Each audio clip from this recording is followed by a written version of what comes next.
Bigger is not always better. Not for your food, not for your closet, not for your jewelry, and definitely not for your people. The number of people you are surrounded with is not, I repeat, not a sign of your likability, your charisma, or your social genius. It's just a sign that you like to hoard things and friends and unable to grow out of these things and people, even though you have clearly outgrown them. Now, this is not a video to encourage you to call everyone you know and tell them it's over. No. This is a video about why you having too many friends that you interact with on a regular basis can be a hindrance to your mental, spiritual, and professional growth that you can only achieve if you were not running around being everyone's best friend. And if you're like, I'm lonely at 20, at 30, at 40, and so on, this video is for you. Because you will find out that the thing that you dread so much is actually going to save you. But before we start, I'm just going to remind you to subscribe to this channel, because here on this channel, I talk about how you can find your passion and go after it at any age, how you can find balance even at the most difficult times in your life, and how you can be happy with the things and the people you already have surrounding you. So if you're interested, make sure to click the subscribe button and the notification bell so you don't miss any of my videos. Now, let's get to today's topic.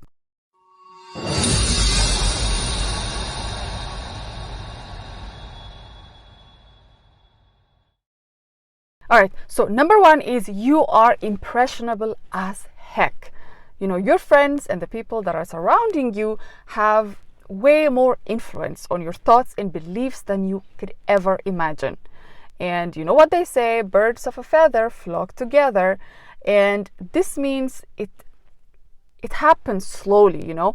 You'll never have any idea of how these impressions are being buried deep down, deep into your subconscious mind, until they become your own beliefs and you start to believe them no matter how wrong they are. And even though your current belief system was created long ago when you were a child in your formative years, it doesn't stop there. It goes on through your adulthood if you're not equipped with this knowledge, if you don't know how to fight these things. Which means that even as an adult, you will be taking in like a sponge whatever is thrown at you without filtering any of it. And this is why it's very dangerous for you, because this will happen through the discussions that you're going to have with people, through the things that you're exposing yourself to. And this is why you have to be very careful. You know, this is why if you have goals and dreams for yourself, you have to be around selected group of people that are going to inspire you, that are going to add value, that are going to show you the way into becoming a better version of yourself, not a worse version of yourself. And if you're always around people who are complaining, who are always blaming others, blaming outside entities and never themselves for their failures and their sad lives, people who have no dreams, no goals, no aspirations, you know, if you're going to spend a lot of time with these people, before you know it, you are going to be just like them. And you will have this group, you know, this bubble. And you're going to be happy together, complaining about the world, being sad together, and not doing anything about your lives. And this is why you have to stop hanging out with the wrong group, and also not having too many people and too many distractions in your life. And if you are hanging around people who smoke, drink too much, do drugs, I don't know what to tell you except run. Run for your life now. Just look outside the window, choose a direction, and run towards it. This is non-negotiable. You're not going to stay with people that are doing drugs, that are just drinking their hearts out, their lungs out, or whatever. You're not going to make it in life if you're going to stay in friends with these people. So just make a decision to run for your life. Number two is isolation is key to success. Now, don't worry, this is not permanent. You're not going to be alone and lonely for the rest of your life while chasing your success. That's not good either. This is about you, you know, consciously giving yourself the time to think, because you need to think. You need the peace, the kind of peace that's going to allow for thoughts to come in, for you to dwell upon these great ideas, you know, get inspired and actually give yourself the time to think. Because you never hear of people who've done great things throughout history achieving that moment of greatness while they were surrounded with people, having wine, having coffee, chatting. No. They came up with those great ideas, inventions, and whatnot while they were isolated, alone. They consciously gave themselves the time and the peace to think. And that's when these great ideas will come to you, because you are at peace and your mind is free to exercise its nature, its creative nature. And this is why it's important that you give yourself some alone time where you can think creatively and start changing your life.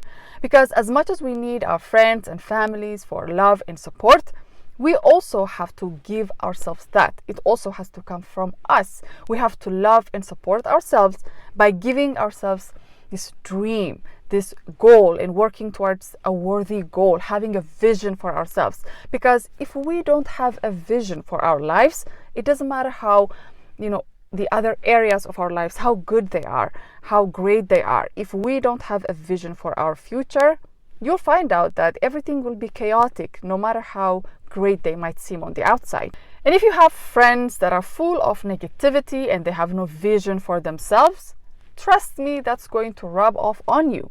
And you don't want that. You don't want to be this person with no vision for their future. And if you are unable to isolate yourself and find this time to work on your dreams right away, you can start slow. At least start by surrounding yourself with the right kind of people, positive people, inspiring people, people that you can learn from, instead of people that, just take all the energy out of you, and before you know it, you're sad about everything. Because you know what they say, it's show me your friends and I'll show you your future. So your future is literally being determined by the people, the kind of people that you choose to surround yourself with. So better be careful. So if you're not able to be alone and work on your dreams, at least don't surround yourself with negative people that are going to make everything doom and gloom for you. Number 3 is spiritual awakening does not take place in the crowds. And why is it important for you to be spiritually awakened? Because you just can't go through life, just identifying with the body and the physical world. No matter who you are, no matter how successful, how wealthy, how happy you are with yourself, you simply can't go on through life, identifying with the physical world and finding the peace and blissfulness that your soul wants. And any kind of awakening is not going to take place while you are surrounded by 100 friends. You are not going to be meditative while you are surrounded by people all the time. This is why you have to give yourself the time and the space to be at peace and just be able to listen to yourself. So this is important, because without a spiritual awakening, you are not going to be able to fully grow into the person that you can be. You're going to experience a stunted growth as a person because you will be limited.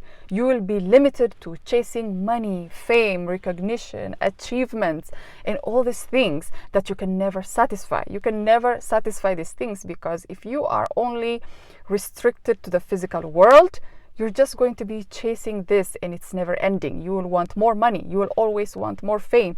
You will always want recognition, validation, and these are things you need to avoid.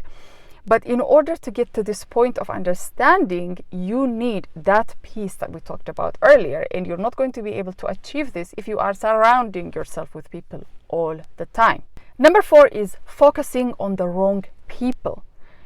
Focusing on these thousands of people that you now call friends. Some of them, you've met them a couple of months ago and they're now your world, are stealing time from the most important people in your life, from the right people in your life. Now, this could be your parents, your siblings, people that are close to you, people that have always been there for you, people that have done so much and sacrificed so much for you. These other people are stealing time away from them, time that you may never get back again. Now, I'm not saying that you are not blessed with friends that are like family to you. That could happen in many cases. But if you are the kind of person that's just running around town, meeting new people and forgetting all about those people that have done so much for you, then you are a loser. You are losing that time. you are losing all these meaningful interactions that you could have had with the people that are important to you. So it's something to think about. So don't be this person that dismisses their family because of your newfound attitude, newfound way of life, or because you feel like they're now beneath you. Stop doing this, because you're going to regret it down the line. Absolutely, definitely. So stop wasting your time. This is the time you have to spend with your family, time you have to maybe mend broken relationships. So instead of going around making new friends, mend the ones that have been broken with your, friends and family back home. So it's important that you do this. It's important that you go back to your roots and maybe honor the people that have done so much for you. All right, so last but not least is number 5, and that is some friends are enemies. Now, I'm sure that this video has given you the impression that I am against friends. I am not. I'm just telling you that, some people that you may be calling friends may be your enemies. Because you have to know that not everyone has your best interest at heart. Not everyone wishes the best for you. Not everyone wants to see you succeed. Not everyone wants to see you become better than them, so to say. Because that's what we are as humans. It's sad, but we thrive on being better off than the other person. Because if we feel like they're better than us, then we feel bad about ourselves. This is how we were raised. This is what the school system taught us. They told us, if you're not number one, if everyone else is not falling behind you, then you are a failure. So this is the kind of thing that you have to fight. But unfortunately, this is what a lot of people feel. This is what a lot of people think. So you have to be careful when you think that everyone is your friend, everyone has your best interest, and just don't fall for that.